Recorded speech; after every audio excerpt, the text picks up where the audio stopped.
Our kickoff speaker is absolutely terrific. He's my colleague and friend, Professor Rory Smead from Northeastern University. And in a moment, I'll say he has appointment in philosophy there. And just one minor business observation. So Amy is kind enough to help me start this. Me being consistent with my infamously low-tech approach to everything, I've brought a lovely sign-in sheet for the graduate students, if you don't mind to initial. That's how I'm going to be taking attendance. And beyond that, I just want to announce Professor Smead's title, which is How Harmful Behavior May Have Sowed the Seeds of Cooperation. So let's welcome Rory.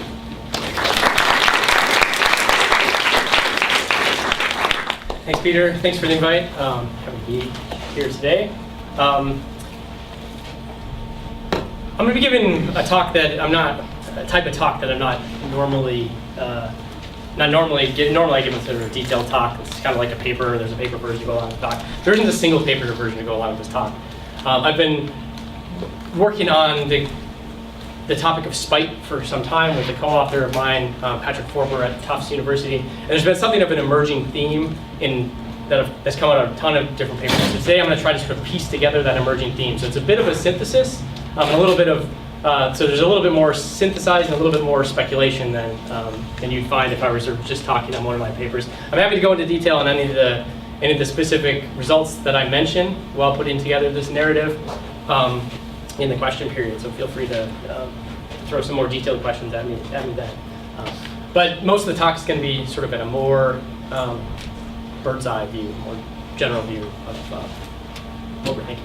So although we've been thinking about spite, which is costly behavior to harm other individuals, this is broadly speaking part of the research program that involves the evolution of cooperation. And the evolution of social behavior more broadly. Cooperation has sort of been the flagship of what most researchers in this area have been working on. So I think that's actually the natural place to start, because that's actually what I want to have something to say about at the end of the day in the context of spite. So start with cooperation. Cooperation is relatively ubiquitous in nature when you start looking for it, for everything from social bacteria that cooperatively hunt with one another, to ants doing their thing,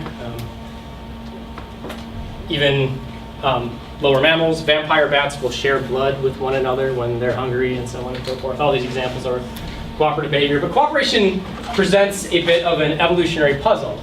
The evolutionary puzzle of cooperation is that wouldn't it be better, typically, to not cooperate, to go ahead and accept the fruits of cooperation, but then deny any reciprocation, deny doing your part of cooperation? You could free ride on the cooperation of others. It seems like it would be advantageous, especially for things that aren't doing a whole lot of thinking on their own, like ants or bacteria. So how could cooperative behavior arise and be maintained? That's sort of an overarching question. And humans are a special breed of cooperators. We do some pretty amazing stuff in terms of cooperative feats. Virtually every aspect of modern human social life involves some degree of cooperation. Everything from building skyscrapers to going to the dentist, right? There's got to be some sort of cooperation that goes on in order to have most of these things happen. And human morality is one maybe special aspect of cooperation. It's something that's attracted a lot of the interest of scholars, because morality is often about trading your own interests for the good of the group or the good of others. Most of the sort of moral dilemmas that we might encounter have that sort of structure. And so some people think that, if we want to think about how human morality could have began or get going, one of the things we should start thinking about is human cooperation. So it served as sort of the centerpiece for discussions of evolution of human morality as well. Okay, so before we sort of just talk about how amazingly cooperative all humans are and how we're so nice and everything, we should pause for just a minute and think that, especially on today's the anniversary of the September 11th attacks, humans are not just super cooperators. We're also really nasty. So we may be the most or one of the most cooperative species on the planet, but we're also one of the nastiest species on the planet as far as the harm that we can do to one another. And even if it's not taking the extreme form of suicide bombings or something like this, all of us are familiar with some harmful attitudes, some antisocial attitudes. I think most of us are familiar with the idea of spite. Somebody does something that you don't like, or maybe they haven't even done anything, maybe just the way they look. You just don't like that person. You might get an urge, even if we don't act on it, you might get an urge to key their car or leave their laundry in a heap on the floor if they've been dominating the laundry machine or whatever. The basic idea of spite is doing things that are costly to us in order to inflict a harm on another person. And even if we don't act on these urges, I think most of us are familiar with these kinds of urges. Suicide bombings are an extreme act of spite, incredibly costly and incredibly harmful. Calling it spite sort of undersells the harm that's done there, but at least as far as most technical definitions are concerned, it's a form of extreme spite. Here's an example of spite from literature. Rage of Achilles. This is from the opening verse of the Iliad. Agamemnon, the king, one of the Greek kings, has confiscated the slave girl Briseis from Achilles' rightful spoils of war. As far as you can think of that as rightful, Achilles thought of it as rightful. Achilles is infuriated at this, wants to kill Agamemnon. The only thing that holds him back is Apollo, as you can see here. And in response to this dispute, Achilles decides to sit out the fights, sit out the battles with the Trojans that are coming up. This proves incredibly costly for both men. Achilles loses his cousin, Patroclus, because Patroclus sort of stands in for Achilles and gets killed in the process. The Greeks lose ground against the Trojans and so on and so forth. So there's a sense in which spite, although it's familiar, is weird. It's weird in the same sense that cooperation is weird. Why should I cooperate with you if I can reap the cooperation and free ride? Why should we ever be inclined to do spiteful things? They're costly by definition. Wouldn't it be better if we just weren't spiteful? Better for you, better for everybody. Right? So spite presents an evolutionary puzzle, just like cooperation presents an evolutionary puzzle. And so what I want to do today is think about how these two different evolutionary puzzles might intersect, and how the evolution of one, spite, may have actually had a hand or a strong influence in the evolution of the other, cooperation. So 3 big goals today. One, I want to sort of give a little overview of what I think of as the standard story, or insofar as there is one, about the evolution of cooperation. Suggest some problems or some troubles with that standard view. And then I want to introduce spite and show how it can change the underlying social dynamics in certain contexts in a little case study. And then in the final section, I want to sort of put this stuff together, also in a separate little case study, to suggest how spite could have played a very important role in at least some parts of the evolution of cooperation. Okay, so we're going to begin with what I'm going to call the standard story of the evolution of cooperation.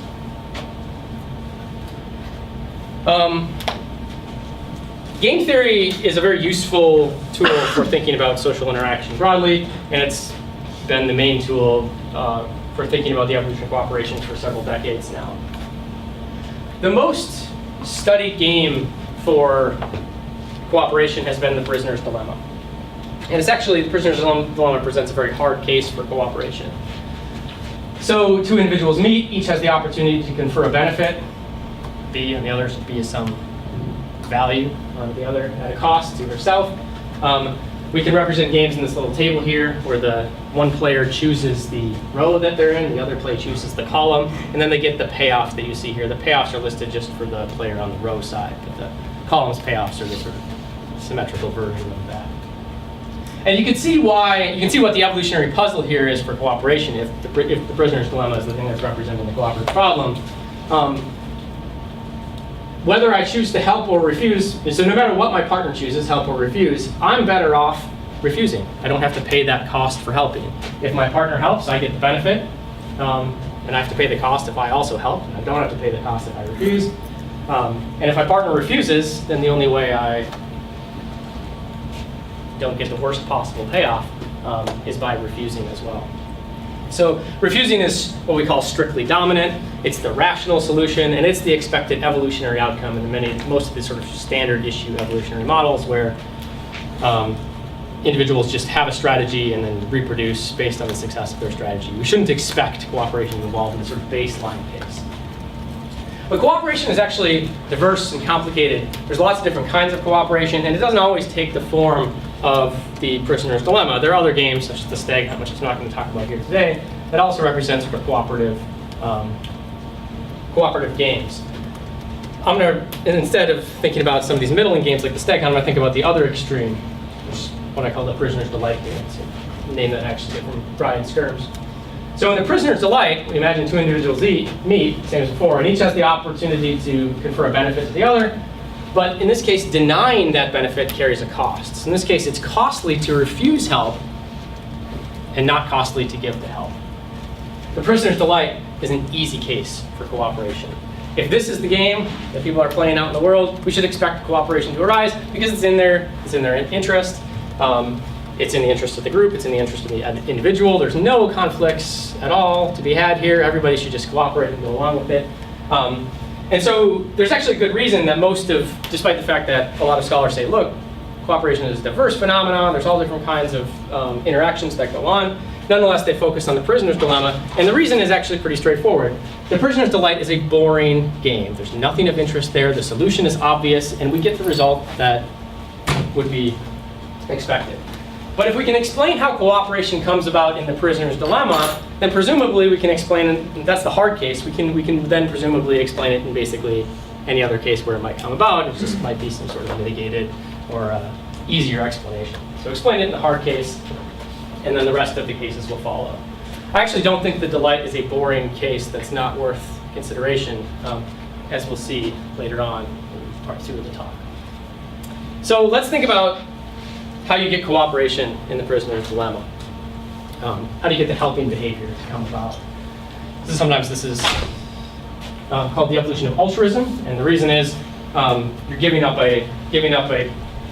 you're you're paying a cost in order to confer a benefit on somebody else. That's an altruistic act, according to sort of the minimalist definition of altruism. How can you get it? Well, turns out there are a lot of different ways to get at, but when you really boil it down, what it really takes is something like correlation.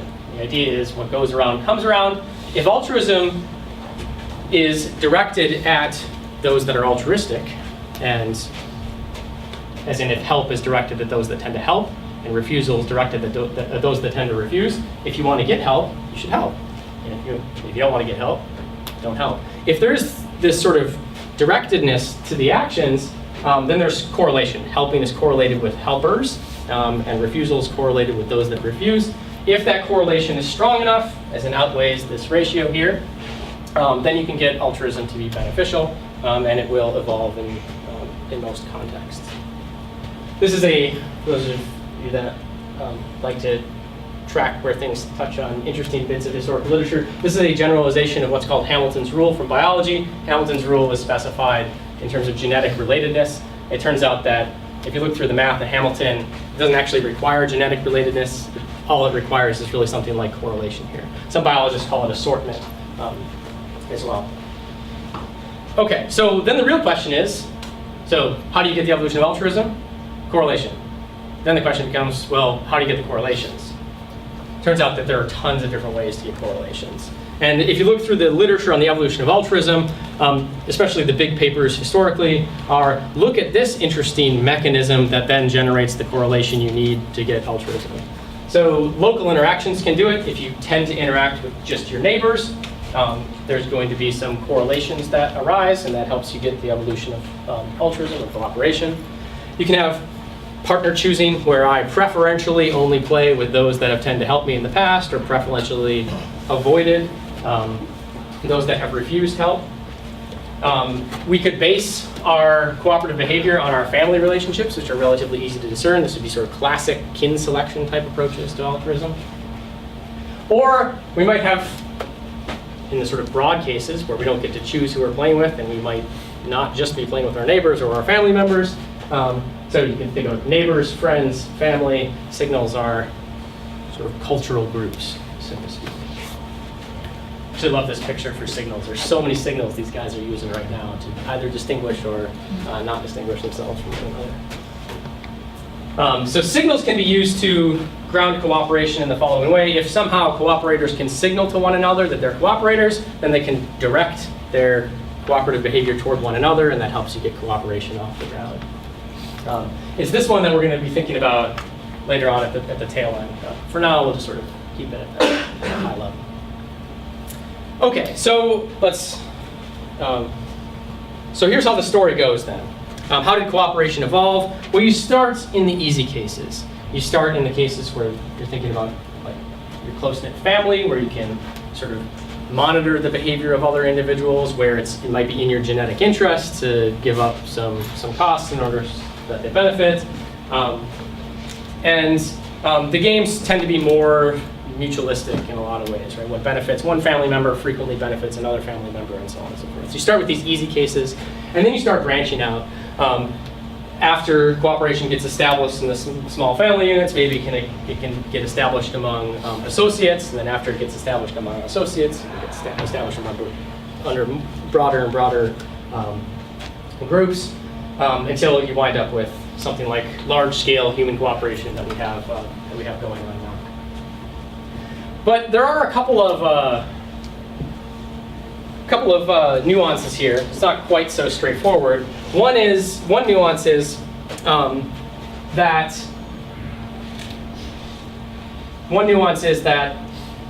while you get the sort of cooperation among groups, once you get cooperation among your in-group, you also have established out-groups, and you tend to get violence among out-groups. So once you've established groups with which you're going to be cooperative, oftentimes that comes along with hostility toward out-groups. There's this sort of in-group, out-group dichotomy.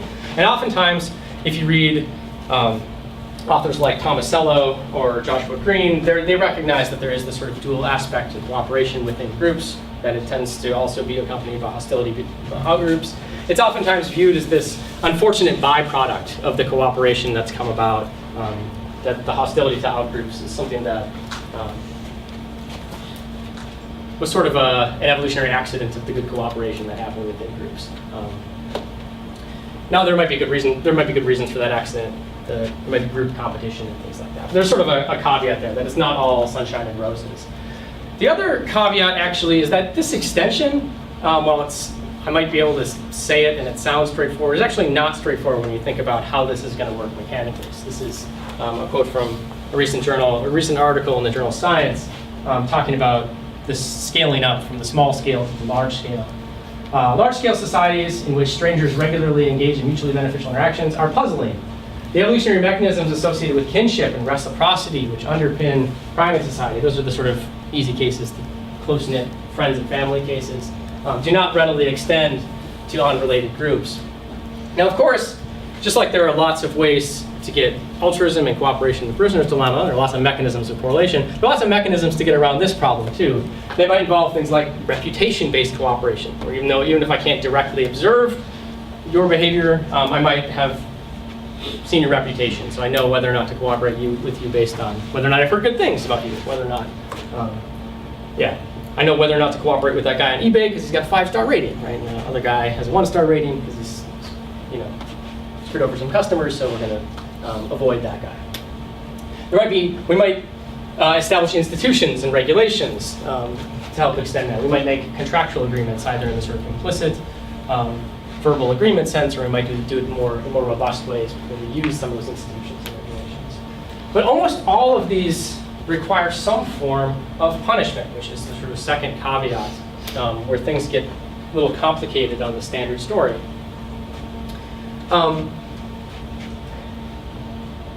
It's well known among game theoretic circles that with strong enough punishments, you can incentivize any behavior that you want. Right? As long as the punishments are bad, you can basically get people to do whatever you want in a game theoretic sense. As long as the punishments are bad enough and reliably administered. But it's also known that punishment can stabilize cooperation even when it might not be in your interest otherwise. That's one of the main uses of punishment, presumably. So the standard story is that cooperation evolves first in these easy cases, and then the behavior is extended to these larger cases via some of these mechanisms I just mentioned, coupled with punishment. So punishment comes along punishment evolves so that we can reap the benefits of cooperation beyond these sort of nice, simple, small-scale cases. It's one of the ideas. But the evolution of punishment itself has some problems when you start thinking about it. There's a little bit of an evolutionary dilemma for punishment. If punishment itself is costly, everybody would prefer that somebody else do the punishment. And this is called the second order free rider problem. We might not be free riding on the cooperation of one another, but I might want a free ride on somebody else's punishment to keep the cooperation in line. Right? I don't want to do the punishing, I prefer somebody else do the punishing. And that presents a route to destabilizing cooperation. So that's one of the caveats. And that's if punishment is costly. The other caveat is if punishment is not costly, why don't we just do it all the time? Right? If punishment is somehow beneficial to us, then why don't I go out of my way to be the punisher? So punishment is on this sort of knife edge. If it's costly, we might have something like the second order free rider problem. If it's not costly, then it should just run rampant. We should be punishing each other all the time in an evolutionary sense. So there are really some open questions about how and why punishment got off the ground. And I don't think we have a fully satisfactory answer on the sort of standard story. The standard story also has another problem. And it involved that very first step where I was like, oh, you know, there are some cases where cooperation is easy and we should expect cooperation to start there. So there's another sign of trouble. Let me walk you through this. So this is a while back. Me and my co-author Patrick Forber were playing around with evolution in small populations to see what would happen. Don't worry about the graph yet, I'll explain it.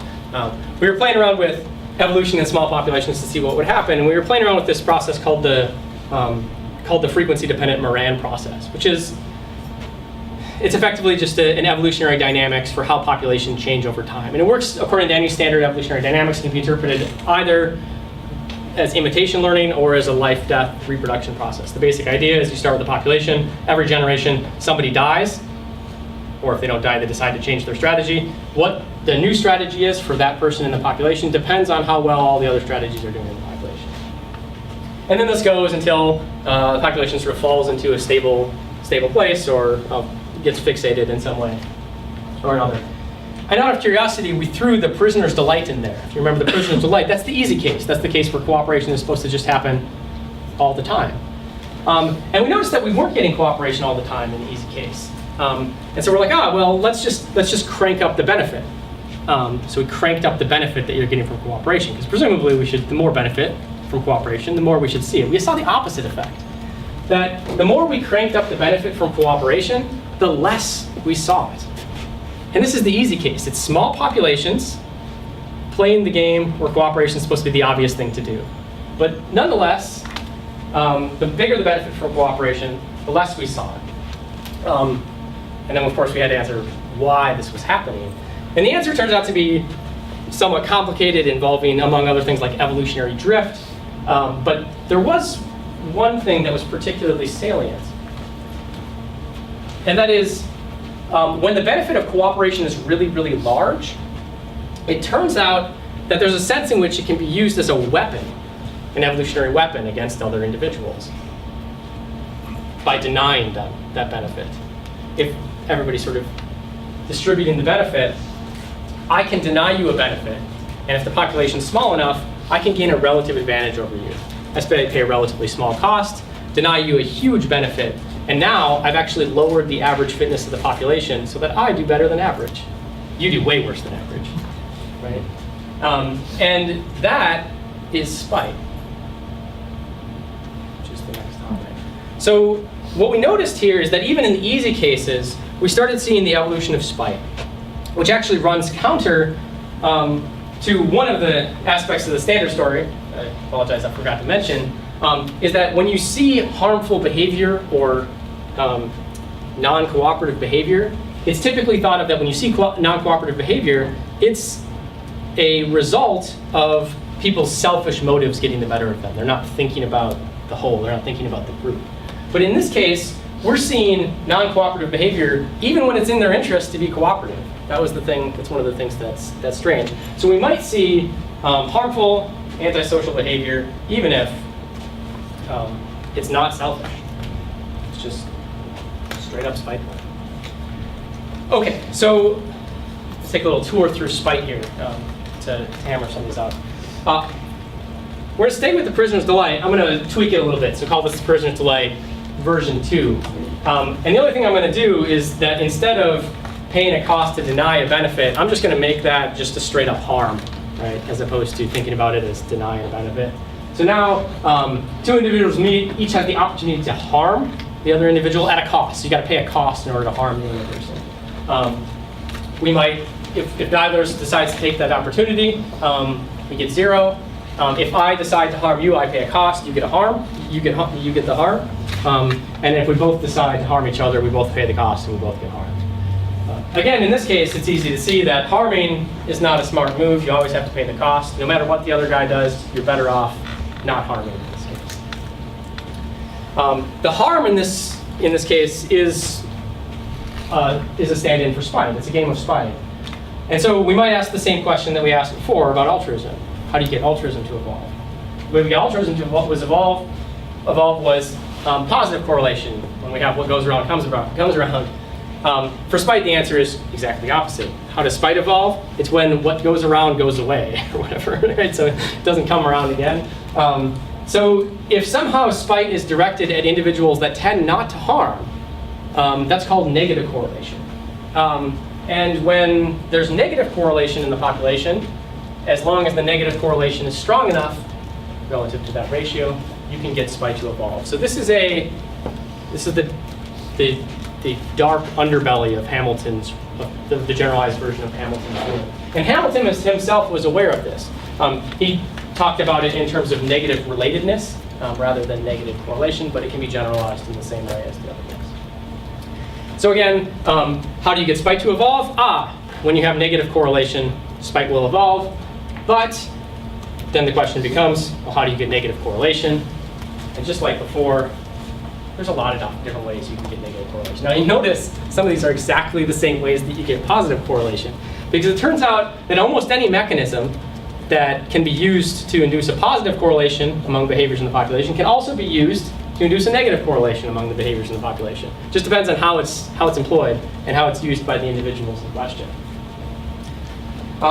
There are a couple, or at least there's one that I know of, that can induce a negative correlation but doesn't induce a positive correlation. That's just having small populations, it turns out. Just having small populations by itself with nothing else induces a little bit of negative correlation. And the reason is because individuals don't play themselves.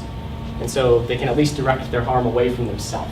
And that tiny little bit turns out to actually have measurable effects when you look at stochastic evolution in certain contexts. And those benefits are really big, for instance.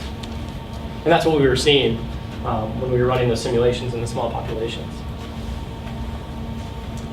Okay, so there's another question though. We see cooperation and altruism all over the place in nature, right? There are bacteria that will die so that other bacteria can go and reproduce, right? There's the vampire bats regurgitating their blood so that other vampire bats can live and not starve. But we don't tend to see spite, or maybe we do when we start looking at it. So when Hamilton was first working on spite, he had this throwaway comment that, look, spite's only going to come about in a small population, and it's going to harm the population, so it's probably just going to exist in cases where these populations are going to die anyway. It turns out that Hamilton wasn't quite right about that. You can get robust cases of spite in nature. And when you start looking, you can start finding cases of spite. So the yellow-rumped caciques here are maybe my favorite example. These are nasty, nasty little birds. The adolescent males will spend huge chunks of their day harassing nesting females. And the ornithologist, that's guys that study birds, that's right. So the ornithologist that first noticed this, his name was Robinson, could not for the life of him explain what they were doing. Like, why do they spend huge chunks of their day harassing nesting females? The females will retaliate, they're likely to get hurt. They are certainly not spending their time like grooming or getting food or anything like that. And the fledglings had a high chance of death actually while the adolescent males were. So he thought at first like, oh, they must be getting some sort of benefit from this. Maybe there's future breeding opportunities. And as far as he could tell, there was no clear benefit whatsoever. He decided to say, I don't know. I actually think this is a genuine case of spite. where these birds are paying this cost to do this harm. The Pseudomonas bacteria here, these guys pay a very costly metabolic. There's a high metabolic cost to producing a toxin that kills other bacteria of the same strain. Imported red fire ants will patrol their nearby areas, and if they detect a scent on an ant from the same colony that they don't like, they will kill that ant. So they will direct their harming behavior with them. So they'll fight and kill them. Now, what's going on here? Well, biological evolution, so biological spite is all about relative advantages. What natural selection really cares about at the end of the day is not how many babies you have, it's whether or not you have more babies than the other guys. Right? And so if there are cases in which you can, it's gonna sound terrible, sacrifice a baby, right, so that other people have less babies, there might be circumstances in which evolution would select that behavior, because we think about relative frequencies in the next generation, not just the overall numbers. So spite's all about trading absolute gains for relative advantages. And it looks like there are circumstances under which that can arise. So if spite's a real deal, if it's a real phenomenon, how might that change our story about sort of the cooperative nature of sort of human morality and human cooperation? I want to start with a little case study, and then I want to say give a more general story about it. The little case study is going to involve distributive justice. Humans often have a sense that all things being equal, if there's a windfall of resources to be shared among two people, that we should split it equally. This is relatively persistent across cultures. We might disagree on what differences are relevant, right? Whether or not effort is effort, whether or not hunger, whether or not social status are relevant for deciding how to divide a cake, but we tend to agree that if all those things are equal, we should divide things equally. And we can use game theory to study this too. One of the most famous games used to study distributive justice is the Ultimatum game. It'll be clear in a minute why the Ultimatum game is particularly interesting for the context of spite and punishment. The Ultimatum game works like this. There's two players, a proposer and a responder, and they have some amount of money to divide between them, say $100. The proposer offers a split. So how about we split 50-50 here? The responder says, sounds good. And if the responder agrees, they both get what was proposed. Alternatively, if the proposer offers something that is not accepted, we'll see in a second here, proposer might say, how about I get 90 and you get 10? The responder says, no thank you. And they both receive nothing in that case. Okay. Now, the standard economically rational solution is this. The proposer's like, how about I get almost all of it and you get just a tiny little bit? And the responder's like, sounds awesome, let's do that. This is not what happens when you have people actually play this game. When you have people actually play this game, the offers tend to be fair, not always fair, but they tend to be more fair. And unfair offers are much more likely to be rejected. Why? Well, here's what the standard story might say. Fairness is just an extension of altruism. So when I give you a fair offer in this context, I am giving you more than I had to give you, right? I'm paying a cost in order so that you can have more. Sounds like altruism. And so fairness might be just an extension of standard pro-social behaviors. But because we were thinking about spite, we actually thought there might be an alternative hypothesis here. Rather than thinking about it from the standpoint of the proposer, think about it from the standpoint of the responder. When the responder rejects, they are paying a cost to inflict a harm on the proposer. So what looks like altruism from the perspective of the proposer looks like spite from the perspective of the responder, right? Or different behaviors. But so we thought fairness might be a reaction to antisocial behavior. But how do we test this? Well, in the models, because we can control the world of the models, we actually came up with an idea. Let's do the Ultimatum game, throw in a whole bunch of correlation, positive correlation, which we know promotes altruism, see what happens. And then do the Ultimatum game, throw in a whole bunch of negative correlation, which we know promotes spite, and see what happens. Now, the Ultimatum game is a complicated game. So we actually looked at a miniaturized version of the Ultimatum game. Here's the miniaturized version. The proposer can make a fair or unfair offer, so just 2 possibilities rather than the whole range of possibilities. We went ahead and assumed that fair offers would just be accepted, although that's not strictly speaking necessary. And the responder then, if he or she is given an unfair offer, has the choice to either accept it or reject it. Okay, so in this game, there are 4 potential strategies and the 4 strategies tell you what to do when you're a proposer and what to do when you're a responder. So one strategy might be, when I'm proposer, I'm going to make the unfair offer. When I'm responder, I'm going to accept the unfair offer because I'm a smart guy, I'm a gamesman, right? I'm thinking about this like an economically rational agent. Or you might be somebody that's concerned about fairness, and when you think, when I'm proposer, I'm going to make the fair offer, and when I'm responder, I'm going to reject any unfair offers that come my way. That might be your strategy. There are 2 other strategies in here, which I'll talk about in a second. So this is without any correlation. What happens when we throw this in? This is using the sort of standard, what's called the Replicator Dynamics, which is a standard evolutionary dynamic, which can be used to model both biological reproduction or cultural imitation, depending on the mood you're in. It's the same mathematics either way. And this is a 3-dimensional simplex. A point in the simplex represents a particular distribution of strategies. The arrows tells us how evolution changes those strategies over time. The black dots represent potential landing points of evolutionary trajectories. As you can see, almost most of the evolutionary trajectories wind up at the gamesman strategy, which is what we sort of would expect. But not all of them do. Some of them wind up in a mix between what I call S3 and S4, and that's a fairman strategy and then the easy rider strategy. The only difference between the fairman and easy rider strategy is how they react to unfair offers when they come their way. The easy rider will accept anything, right, that comes his way, whereas the fairman will reject the unfair offers. But they both make the fair demand. Now, this isn't, so it looks like fairness is possible, but not particularly likely. And it turns out when you introduce a mutation, it goes away entirely, and so on and so forth.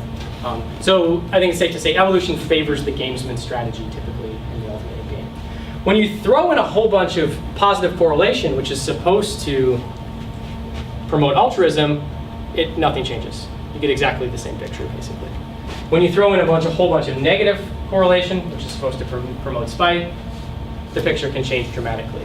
That gamesman strategy is no longer viable, and instead you have this sort of strange hybrid strategy evolve, where some individuals are spiteful, they make an unfair demand, but they also reject unfair demands, and the other ones are easy riders. I call that spiteful because that's the strategy you would employ if the only thing you wanted to do is minimize the other guy's payoff at any cost to yourself. And so in this case, with a little bit of negative correlation which promotes spite, we get fairness in every situation. So it looks like spite can produce fairness. So let's come back to the big picture of cooperation here. And think in particular about these 2 components, recognition and punishment, which I've already said a few things about punishment. Okay, recognition. I mentioned the fire ants already. And the fire ants use pheromone sense to recognize when they're dealing with somebody that's a lot like them and when they're dealing with somebody that has a slightly different genome, as it's a little bit different from them. And they use that recognition, they use that pheromone scent to decide who to fight and kill, effectively. Now, this is a version, and in fact, it's the first macroscopic empirical version of what's called that they found of what's called a green beard effect. And the idea of a green beard is that, look, if all cooperators have green beards, then they can just cooperate with the guys with green beards. And then cooperators find each other, and you get that nice correlation, and everything's off and running. So let's think about this in a little bit more detail. So we're going to think about this in the context of the prisoner's dilemma to start with. We're going to think about conditional cooperation, and that is, we're going to assume that individuals conditional cooperation with a bunch of signals. So individuals may display signals of their type. So we have a lot of different ways of signaling our type. Humans are very good at this. So our accents might do it, our way of dressing might do it, right? There's a lot of different potential signals that we may adopt, and we're trying to signal effectively who we are in some ways.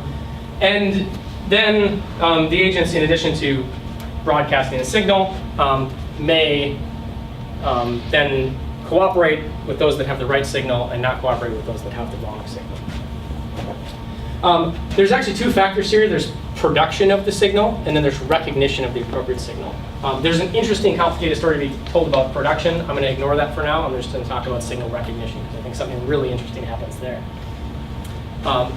What happens if we let the recognition of the signals, this recognition ability, co-evolve with the behavior? So conditional behavior is evolving at the same time that our ability to recognize is evolving. Let's see what happens. Well, okay, so we'll suppose that we have a group full of cooperators. They're conditional cooperators. So they're only going to cooperate with you if the right signal, but they vary as far as how good they are at recognizing the signals. So we have conditional cooperator A. Notice they both have green beards. So they both have green beards. They're both showing the signal for cooperation. They're both trying to cooperate with the cooperators. Only conditional cooperator B is bad at recognition. So he says A recognizes that B has the right signal, so chooses to help. B fails to recognize that A has the right signal, so chooses to refuse. And so B gets the benefit without paying the cost. It's a subtle type of defection, is what goes on. He's accidentally free riding by his bad recognition. So the moral of the story here for recognition and cooperation is that when you're trying to find each other by signals, and you're playing a game like the prisoner's dilemma, you should expect your recognition ability to deteriorate, because it's in your interest to not be good at recognizing the other guy's green beard.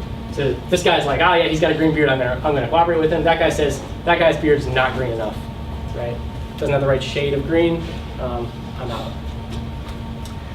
What happens with spite? So we're gonna take the same game as we were looking at before, the prisoner's delight, and think about conditional spite again. So we think about conditional spite. So conditional spite is a little bit different. Rather than harming those with the same signal as you harm those with a different signal than you, to direct your spiteful behavior away from your type. Does the same problem arise? Turns out that nope, the same problem is exactly the opposite. So here's what happens. Conditionally spiteful type A, conditionally spiteful type B. He's a good recognizer, so he chooses not to harm the other guy. He's like, that guy has the right signal, I'm not going to harm him. The guy with poor recognition fails his recognition check. He says, nope, your beard's not color green, so I'm going to choose to spite you. But that means that he pays a cost he could have avoided. Which means that spite can prop up recognition of sameness, but altruism cannot. Spite, harmful behavior, if it's conditionalized, can prop up the ability to distinguish who's in your group and who's not in your group, but cooperation cannot. So, if you're looking for the evolutionary source for in-group, out-group behavior, if you're looking at the evolutionary source of directing behavior in the right way, spite seems like a better candidate than cooperation in this case. Okay, so what happens when we, let's take this one step further, what happens when we put them together? When you play, because we're not always just playing one game, we're playing multiple games at the same time. What happens if sometimes we're playing the spite game, Prisoner's Delight, sometimes we're playing Prisoner's Dilemma, so sometimes we're playing the help game, sometimes we're playing the harm game. And we try to recognize, right? Try to do this sort of signaling stuff. Well, when we're playing both games at the same time, there's a new strategy that's possible now that wasn't possible before. And here's the new strategy. It's sort of doubly conditional. It's the strategy where if you have the same signal as me, I'm going to help you if we're playing the dilemma. I'm going to help you if we're playing the help game. And not harm you if we're playing the harm game.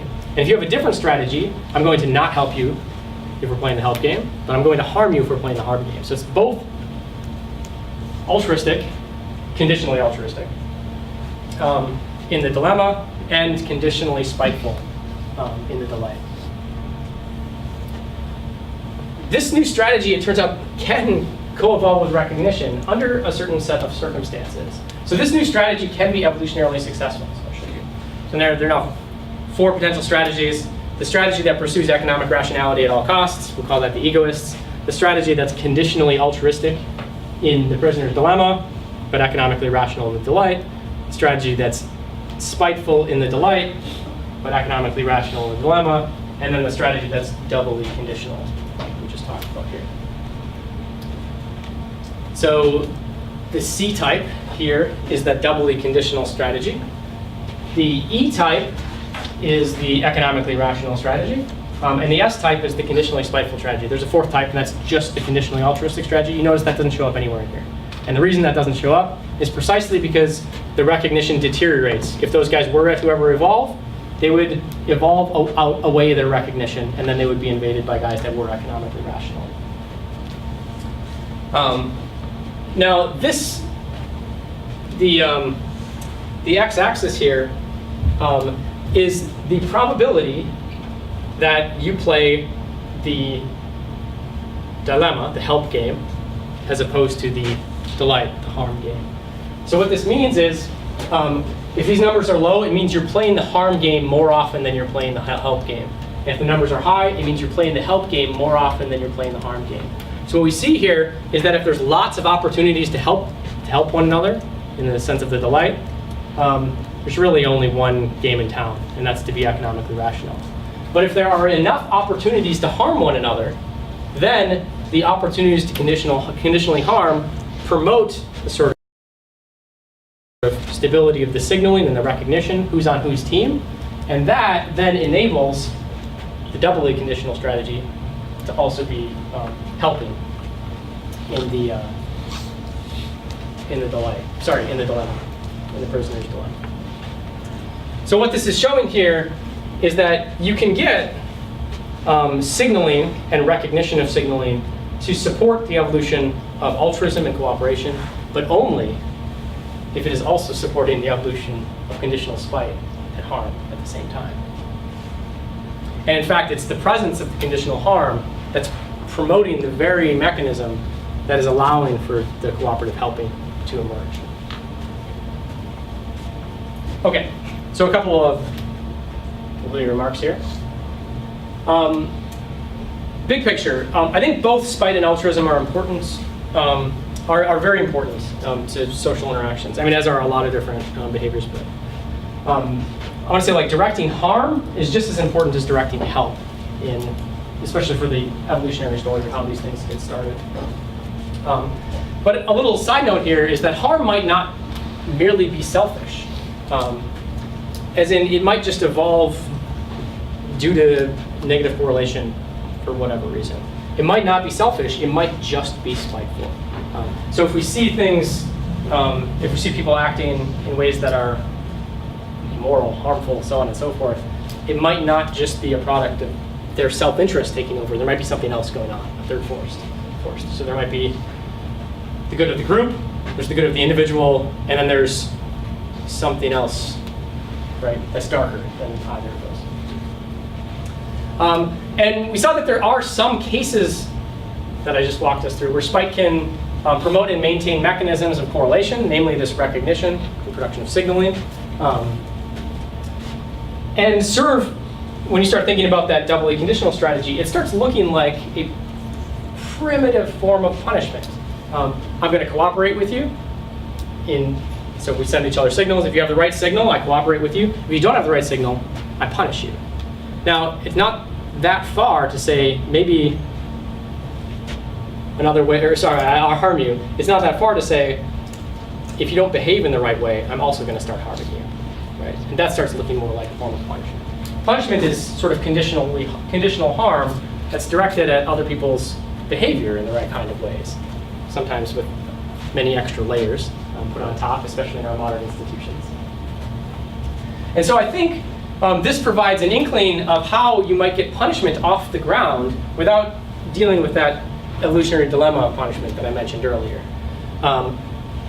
You might get punishment off the ground as a form of conditional spite that is then co-opted to help prop up positive social behaviors.